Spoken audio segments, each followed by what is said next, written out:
Hello once again, everyone, and thanks for joining us for this Wednesday's edition of Alaska Weather, 22nd day of June.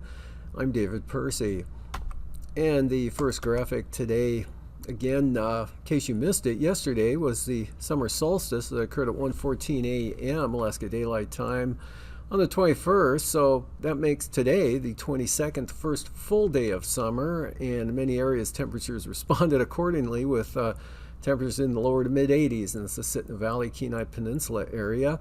A little cooler up in the interior than what was seen yesterday, with a little more in the way of cloudiness and southwest winds blowing in. But first day of summer, first full day today, and now the days will start to slowly get shorter.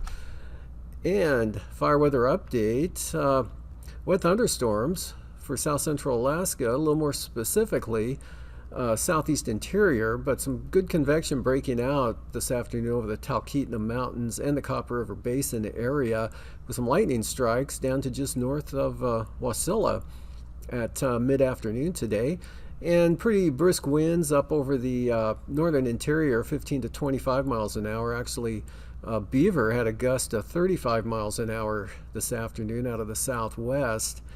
And rain showers tapering off over the southeast coast. Good news there.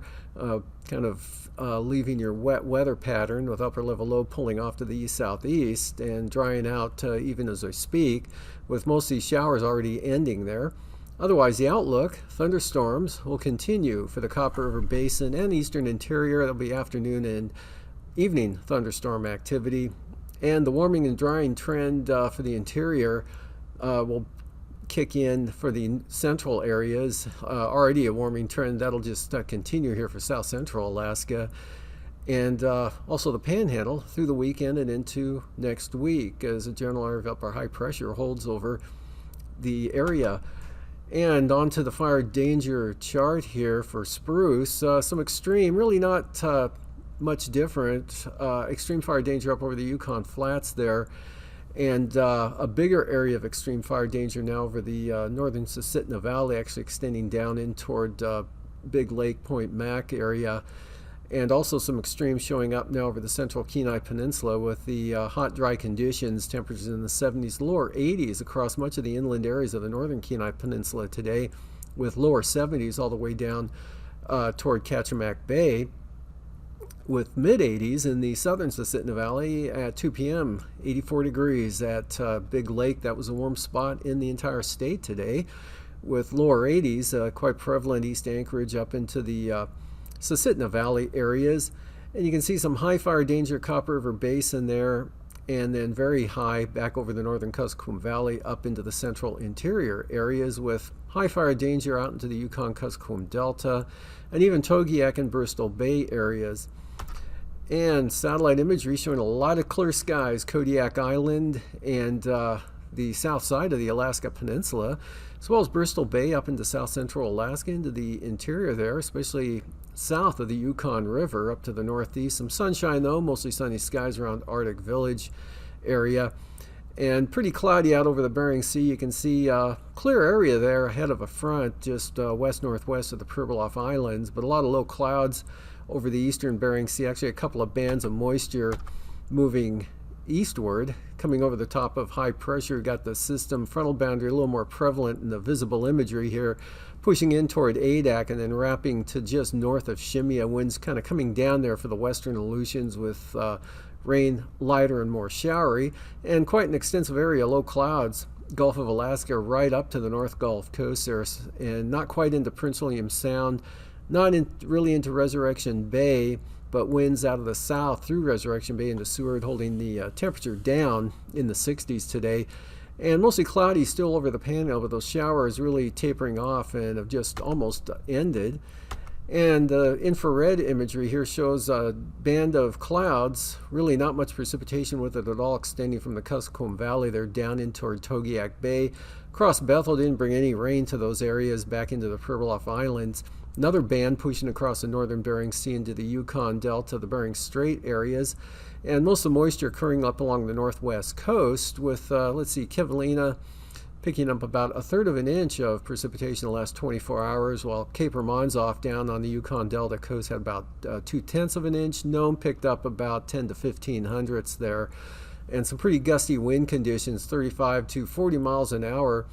St. Lawrence Island, Western Seward Peninsula, Tin City, Teller, those areas there, with that front in the front there in the Aleutians bringing 40-mile-an-hour wind gusts to Adak with almost about 1/2 inch of rainfall to go along with it.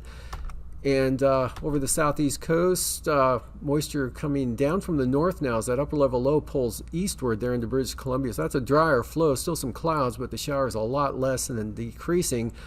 And can't really tell, but some pretty good convection building over the Talkeetnas and then the central Copper River Basin. A couple of big thunderstorms just east of Gulkana. In fact, the second one a little farther to the west, so that may catch the Gulkana area, Glen Ellen, here over the next hour or so as it drops southeastward in the upper level flow.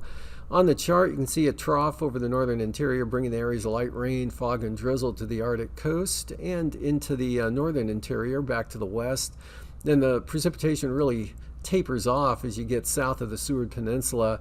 Just some clouds over the southwest interior today, and the sunshine, Kodiak Island, south central Alaska, and then the thunderstorms developing over the Talkeetna Mountains and eastern Alaska Range area, also up around the upper Tanana Valley areas. Quite a few lightning strikes on the increase here this afternoon, but showers on the decrease over the Panhandle. And then that front out west bringing the gale force winds 40-45 miles an hour into Adak with the rain. Look for rain, possibly heavy at times for Adak and Atka tonight, with gale warnings through the night tonight and into early tomorrow for the central Aleutians. Lighter winds farther to the west. Really much lighter winds under that area of high pressure over the eastern and southeast Bering Sea, Bristol Bay, and the Alaska Peninsula. And for tonight, thunderstorm activity on the decrease here later this evening and overnight tonight, especially after midnight. But look for the moisture, those troughs moving southwest and northeast there from the Bering Strait to the Arctic coast and North Slope. Winds will begin to diminish. You can see a slacker gradient there, and dry for the Panhandle with a little bit of clearing, fighting off a sneeze here. And for the outlook tomorrow, partly sunny for the southeast coast and dry. Again, scattered thunderstorms developing over the southeast interior, maybe down into the northern Kenai Peninsula area, Chugach Mountains, definitely the Talkeetnas.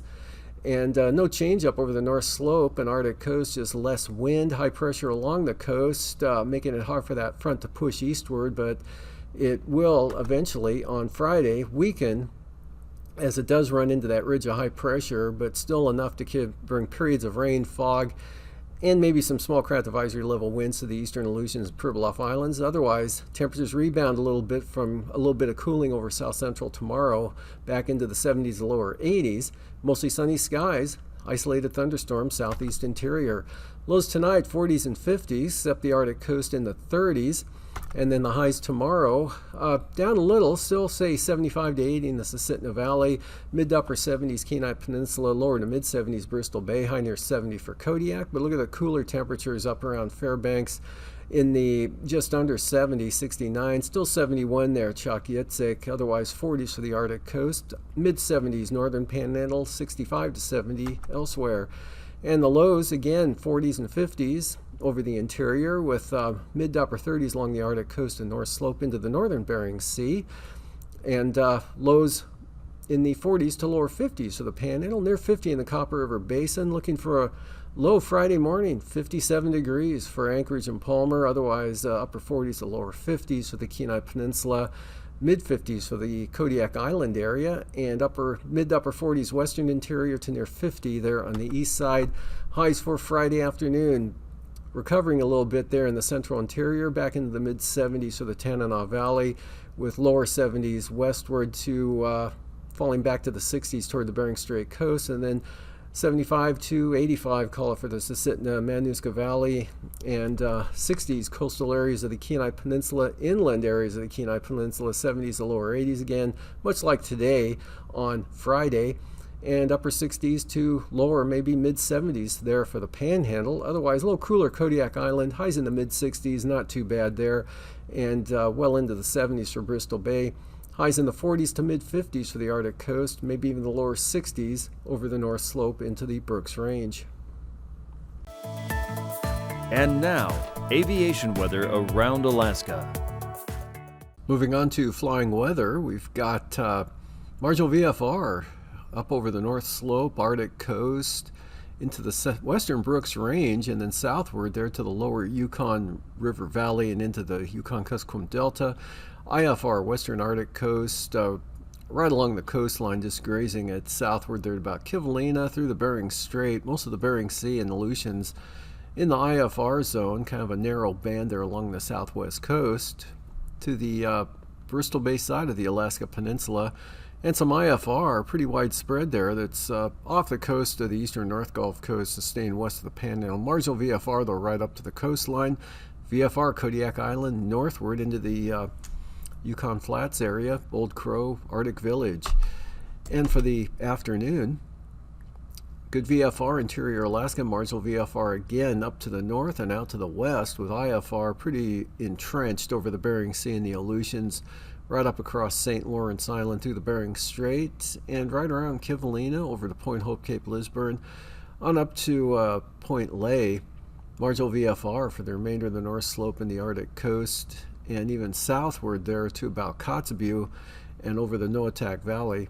Marginal VFR now spreading into Prince William Sound, but the IFR staying well off the coast, otherwise marginal VFR right along the coastline there, but staying VFR over the inside waters of the Panhandle, Kodiak Island, and Bristol Bay VFR.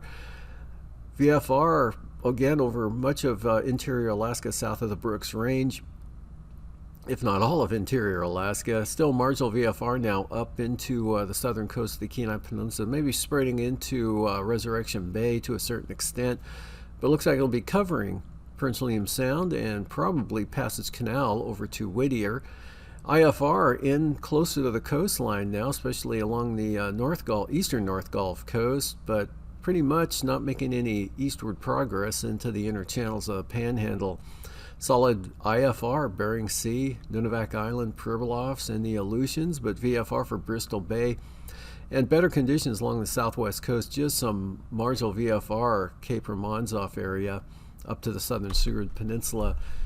And that improves further on Friday afternoon, just about pulling off the coast out west there, but still some IFR through the Bering Strait and Pribilofs, all the Aleutians, Bering Sea, VFR, Bristol Bay, Kodiak Island. Interior Alaska, now we got VFR for the Arctic coast, but marginal VFR lingering over for the eastern Beaufort Sea coast.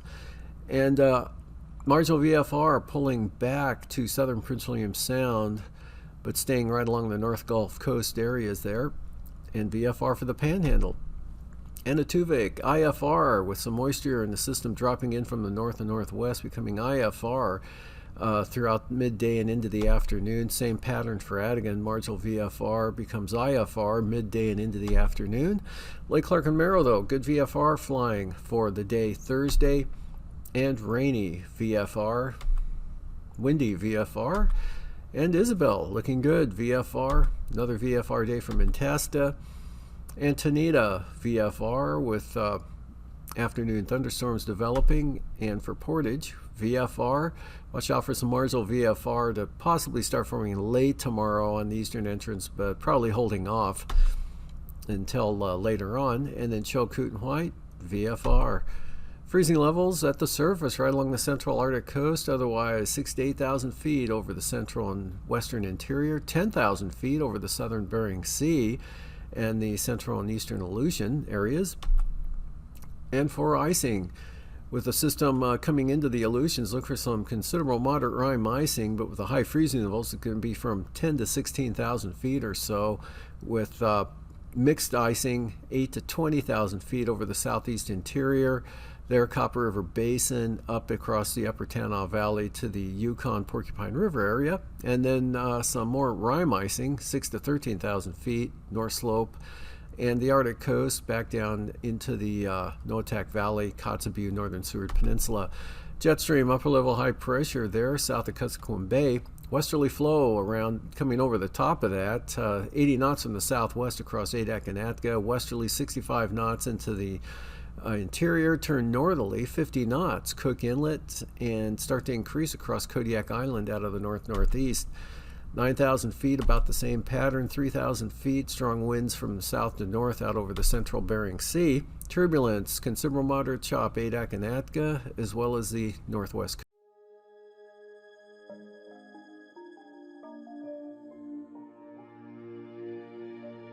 Just as the sun is part of weather on Earth, it also affects weather in space.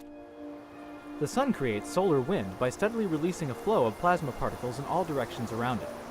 Sometimes the sun gives off a flash of light and X-rays. This is known as a solar flare.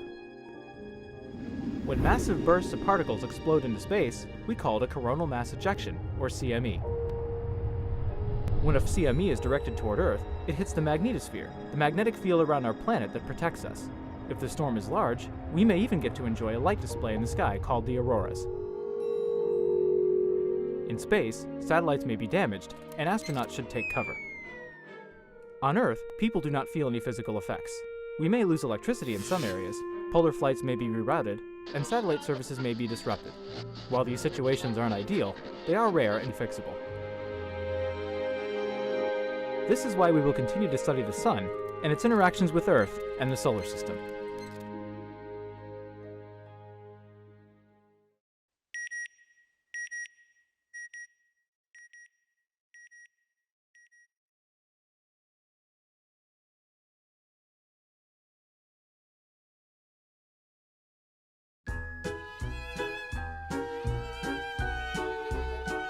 Longing for more space, open skies, and exotic travel? Then look up, about 30 to 600 miles straight up at the ionosphere, Earth's interface to space. Nestled far above the clouds but below outer space, this little understood destination invites you to explore its many features. Experience both the weather from Earth and the weather from space. Marvel at the ballet of radio waves and navigation signals, like GPS, leaping through this particle paradise. Sit back, relax, and take in the aurora, some satellites, and the International Space Station as they sail by. And you'll want your camera handy for one of the region's signature features, bright and colorful air glow. This daily show is made possible by the ionosphere's own swirling charged particles, because that's what the ionosphere is. It's all charged particles. During the day, enjoy the sea of particles, freshly energized by the sun. As the sun sets, this particle party relaxes and the air glow thins. Our quieter nightlife lets you gaze into clearer skies. The ionosphere is in constant motion, an amazing effect of space weather. Don't miss when solar storms rain down. The storm separates the particles even more, making this colorful region delightfully more dense in some places and stunningly sparse in others. And don't forget about storms from Earth below. Your weather from back home also stirs up this one-of-a-kind destination. Experience the unique beauty of every season, as changes in Earth's atmosphere, daily and annually, can create pressure waves, changing the ionosphere's shape and density. Venture to the equator, where our particles are packed in lush and thick. Cruise along a magnetic field line and see how the ionosphere's charged material also interacts with Earth's own magnetic field. Don't miss the superhighway of particles zipping out to space and back down to the planet. This unpredictable parade of charged particles can help you unplug and unwind. This is because the crowd of particles can garble the radio and satellite communications from home. The ionosphere welcomes you to discover more about this little-known region. After all, once you've explored this interface to space, who knows how much farther you'll be able to go.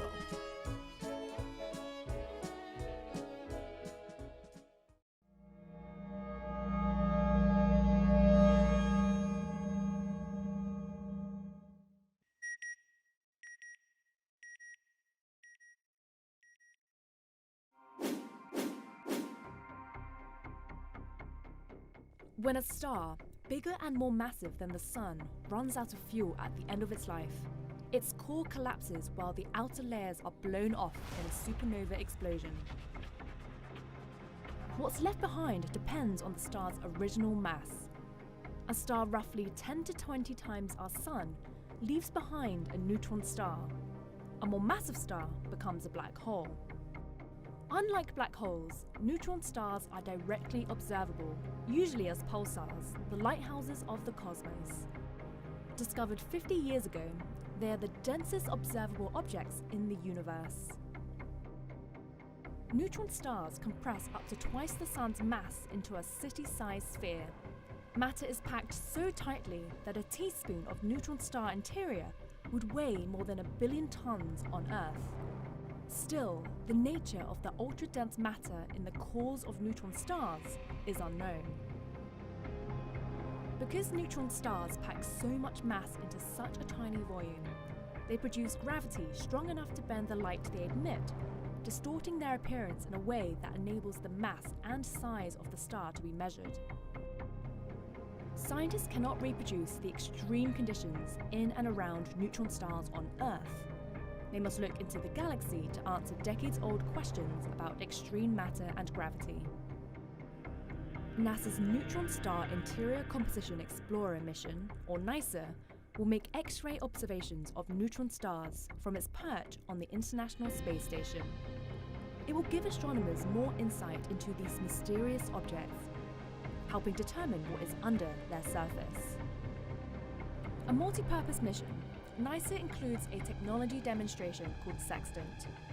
It will analyze NISA's observations to validate the use of rapidly rotating neutron stars as navigation beacons for travel in deep space throughout the solar system and beyond.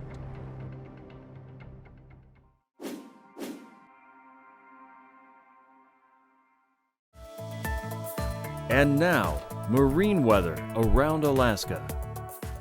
Welcome back. Looking at today's sea ice analysis, still some heavy ice there on the north shore of the Seward Peninsula from Shishmaref to just west of Kotzebue, and then up along the northwest coast there, Kivalina, thinning out as it gets to about Point Hope, and then the area offshore there in the Chukchi Sea slowly opening up, and conditions, of course, continuing to gradually melt back over the next week or so.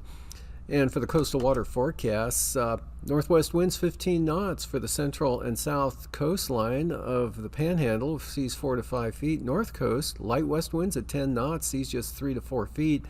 Central northern inside waters, variable winds 10 knots, 2-foot seas. Clarence Strait looking at a northwest breeze at only 10 knots with 2-foot seas. And for Friday, bring the winds up a little bit, northwest 20 knots for the south coast with seas at about 5 feet. Otherwise, the north coast looking at north to northwest winds at 15 knots.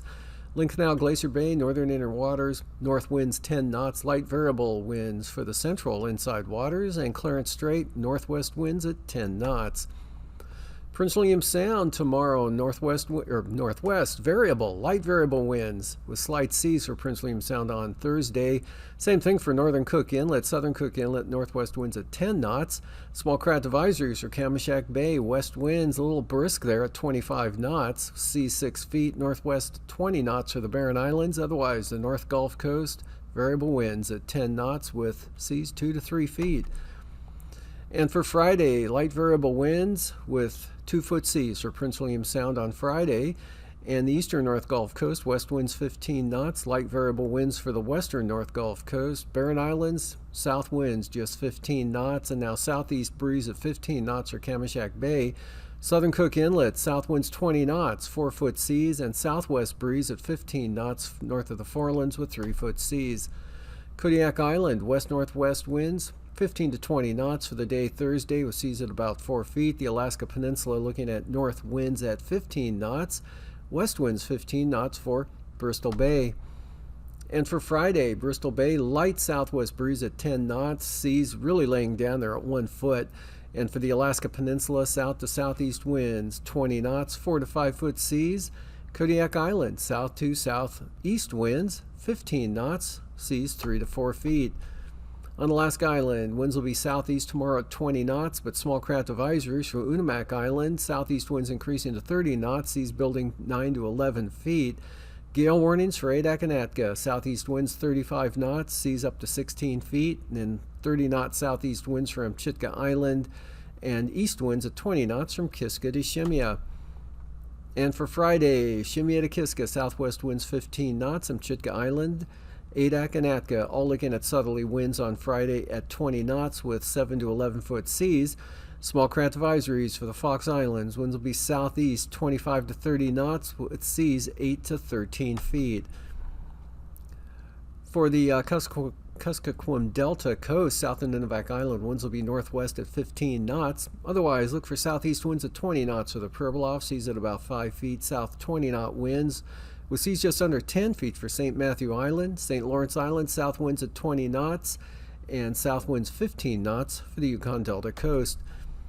Small craft advisories on Friday for St. Lawrence Island and the Yukon Delta coast, as well as St. Matthew Island and the Pribilofs, all forecasting southeast winds at 25 knots with seas running 10 to 11 feet for the Pribilofs and St. Matthew Island, 6 to 7 feet for St. Lawrence Island and the Yukon Delta coast. Kuskokwim Delta coast, southeast winds 20 knots. And for the Arctic coast, central and eastern coast, light south winds at 10 knots, 20 knot south winds for the western Arctic coast to Cape Thompson. Cape Thompson to Wales, small craft advisories, southwest winds 25 knots. And small craft advisories from Wales all the way up to, say, Point Ley or so for the western Arctic coast, south winds 25 to 30 knots, and south 20 knots for the central Arctic coast. Light winds of 5 to 10 knots from varying directions for the eastern Beaufort Sea coast. And for tonight, surges of light rain, fog, drizzle, and showers continue to slide from southwest to northeast from the Bering Strait up across the north slope to the Arctic coast. Otherwise, fair with maybe some scattered mountain thunderstorms over the southeast interior, possibly to the Chugach. Gale force winds and rain pushing eastward. And for Friday, that slides into the Alaska Peninsula and Fox Islands. Fair and dry over interior Alaska and the Panhandle. These forecasts are for planning purposes only. Call 1-800-WX-BRIEF for a formal pre-flight briefing. Always file a flight plan before you go flying. The U.S. Coast Guard Auxiliary urges you to leave a float plan with a friend or the harbor master before you go boating.